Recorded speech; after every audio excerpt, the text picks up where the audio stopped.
네, 오늘은 이제 폴트립의 완벽한 부모는 없다. 파트 7입니다. 7번째고요. 부모의 사명이 잃어버린 자를 구조하는 것이다. 여러분 119 다 아시죠? 119가 위급한 상황에 빠져 있는 사람들, 위기와 위험에 처해 있는 사람들을 구조해내는 것이 그들의 임무죠. 그들은 그렇게 위기에 있는 사람을 구조한 다음에 그 사람들을 비난하고 신란하고 그 사람들에게 막 책임을 물고 너희들 왜 이렇게 잘못을 저질러서 우리를 이렇게 고생시키느냐 이런 말을 하지 않죠. 마찬가지로 오늘 이제 폴트랩이 말하는 것은 우리 부모가 119 구조대원의 어떤 그런 모습이다. 자녀들이 내가 뭔가 우리 부모에게 내가 의도적으로 부모를 골탕 먹여야 되겠다. 부모의 말을 거역해야 되겠다. 내가 우리 부모를 못 살게 굴어야 되겠다. 이렇게 하지 않는다는 것이죠. 그냥 그들도 그냥 그들의 어떤 미숙함이나 또 어떤 연약함 속에서 뭐 그 잘못을 저지르는 거죠. 그래서 그러한 자녀들을 우리 부모가 마치 119 구조대원인 것처럼 그들을 구조하는 것이 우리 부모의 역할이다. 근데 구조하면서 내가 너 때문에 이렇게 고생한다. 왜 너는 그런 잘못을 저질렀느냐. 이렇게 책임을 추구한다거나 비난한다거나 하는 것은 올바른 것이 아니다. 라고 하는 것을 이야기를 하고 있습니다. 잃어버린 자라고 하는 것을 이제 이렇게 주제로 해가지고 성경에서 잃어버린 양의 비유가 있죠. 또 잃어버린 드라크마의 비유가 있고 잃어버린 아들의 비유가 있는데 이제 그런 것들을 쭉 설명을 하면서 결국 이들이 어떤 그 스스로 구출할 수가 없다는 것이에요. 그 딜레마가. 잃어버린 양이나 드라크마나 또 뭐 우리가 말하는 탕자나 자기 자신을 구출할 수가 없는 거죠. 누군가에 의한 구조가 필요한 것이에요.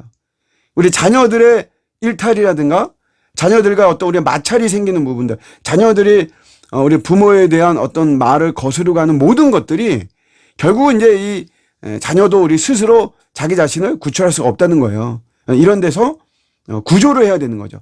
그게 우리 부모의 역할이다라고 하고 저자가 가장 강조하는 핵심적인 주제가 그런 겁니다. 그러니까 여러분이 파트 7을 보실 때는 내가 119 구조대원이다. 우리 자녀가 지금 어려움에 빠져 있다. 그 자녀를 내가 구조해야 된다. 이런 시각으로 이것을 읽을 때 또 이 부분이 잘 이렇게 머리에 들어오실 것입니다. 사실 위험에 빠지고 싶어서 위험에 처하는 사람이 없잖아요. 등산을 가서 길을 잃어버리고 뭐 잃고 싶어서 길을 이탈하거나 길을 잃어버리는 그런 사람은 없죠. 잘 가고 싶은데 나도 모르게 이렇게 되는 것이죠. 자녀들도 마찬가지라는 거죠. 잘하고 싶고 잘 크고 싶고 그런데 그렇게 하지 못하는 것이다. 그렇기 때문에 이들을 구조해야만 되고 중요한 거는 항상 자녀들에게 구조대가 있음을 알려줘야 되는 거죠. 부모가 내가 너의 어려움은 내가 도와줄 것이다. 너가 어려울 때, 너가 힘들 때 엄마는 아빠는 우리 부모는 인내하면서 참고 도와줄 것이다. 이제 그런 것을 명백하게 사인을 줘야만 되는 것이다. 그냥 어떤 뭐 무턱대고 뭐 비난하고 막 책망하고 잘잘못을 따지고 책임을 추구하고 이런 것은 올바른 것이 아니다. 이제 그런 내용을 담고 있습니다. 그러면서 이어지는 파트 8, 8번째는 권위에 대해서 이야기를 하고 있습니다. 제가 이걸 보면서 편집을 폴트립이 한 건지 출판사가 한 건지 그거는 모르겠지만 너무 이 편집 이 순서를 너무 잘한 것 같아요. 여러분 구조대원이 권위가 없으면 어떻게 될까요? 오늘날 이렇게 보면은 제가 미디어를 통해서 보면 경찰력에 권위가 어떤 없는 모습들 이런 부분들 좀 보게 되거든요. 취객이 술 취해가지고 경찰의 어떤 뭐 멱살을 잡기도 하고 경찰서 막 발길질을 하고 막 이런 걸 보거든요. 그냥 권위를 경찰의 권위를 완전히 뭐 무시하는 거죠. 아무리 술에 취했다라고 하더라도 그런 거에 대해서 단호하게 이야기를 해야만 되는 거죠. 마찬가지로 부모가 119 구조대의 어떤 그런 모습으로 자녀들을 구조하고 자녀들을 돕고 하는 모습이지만 그러나 부모의 권위가 분명히 있어야 된다. 그렇지만 이제 권위주의하고는 다른 것입니다. 권위주의는 저자세로 이렇게 낮은 자세로 섬기고 하는 것이 아니라 고자세로 군림하고자 하는 것이 권위주의죠. 부모의 그런 권위주의를 말하는 것은 아니고 그야말로 섬기는 모습의 어떤 권위를 이야기를 하는 것이죠. 예수님이 복음서에 보면 예수님을 권위 있는 자다 이렇게 설명을 하거든요.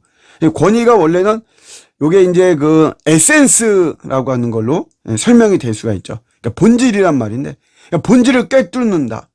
권위라는 거는 본질을 꿰뚫는 자이기 때문에 높임을 받을 수밖에 없는 거죠. 그런 권위를 말을 하는 것이에요. 그래서 부모가 어떤 이런 권위를 가지고 이렇게 나가야만 되는 건데, 이제 요즘 시대는 이런 권위를 부정하는 시대다. 저자가 말하기를 사람들에게는 죄로 인해 타락한 마음이 있고, 이 타락한 마음은 하나님에 대한 어떤 권위, 어떤 권위에 대해서 전체적으로 불순종하고, 이것이 결국은 하나님에 대한 불순종으로까지 이어진다. 그래서 이제 어린 자녀들에게 이런 권위를 가지고 순종하는 거를 잘 가르쳐 줘야 된다. 그래서 이제 제 느낌으로는 우리하고는 조금 이게 이제 미국 사회이기 때문에 조금 안 맞는 것도 같지만 이제 전체적으로 보면 이해는 되는데, 이제 뭐냐면 작은 문제까지도 권위를 갖고 처리를 해야 된다. 그래서 뭐 먹는 것, 입는 것, 뭐 취침 시간, 뭐 TV 보는 시간, 뭐 지금 치자면 뭐 게임을 하는 시간, 뭐 이런 건데, 그런 것까지도 권위를 갖고 처리를 해야 된다 그래요.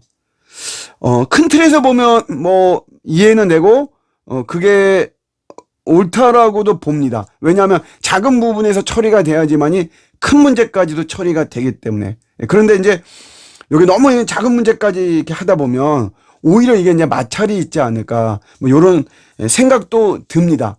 하지만 이제 전체적으로 이 8장을 이렇게 보면 우리가 부모의 어떤 바른 권위를 가지고 우리가 자녀를 잘 어려서부터 양육을 해야만 되고, 그럴 때 하나님에 대한 바른 순종들이 나올 수 있다. 이렇게 이야기하고, 뭐 항상 우리가 이야기하지만 권위라는 거는 그냥 우리가 뭐 완력이 더 세고 내가 높은 위치에 있고 내가 부모기 때문에 너는 당연히 내 말을 들어야 된다, 이것이 아니고, 진정한 권위는 풍성한 희생과 헌신을 통해서 권위가 나오는 것이다. 그런 거를 좀 눈여겨서 보시면 좋겠고요. 하면서 전체적으로 조금 아쉬웠던 거는 자녀의 권위를 우리가 좀 세워줘야 된다. 자녀도 존재이기 때문에. 모든 존재는 다 권위가 있는 것이거든요. 우리가 하찮다라고 여겨지는 것이라고 하더라도 그 존재 자체는 권위가 있는 것이니까, 우리 자녀도 마찬가지로 자녀의 권위가 있는데, 이제 그런 문제를 좀 언급하지 않아서 뭐 아쉬운 부분도 있지만, 전체적으로 7장과 우리가 연결해서 본다면 우리 자녀들은 구조가 필요하다. 스스로 자기 자신을 구출할 수가 없다. 그렇기 때문에 부모가 그런 구조대의 역할을 해야만 되는 것이고, 그리고 구조대의 역할을 하면서 합당한 그런 권위가 있는 것이다. 오늘 8장의 제목이 온화하고 아름답고 인내하는 권위를 지녀야 된다, 이거거든요. 이런 권위를 가지고 우리가 자녀를 대할 때 우리 자녀가 바른 모습으로 또 양육될 수 있다. 네, 이런 내용을 담고 있습니다. 네, 감사합니다.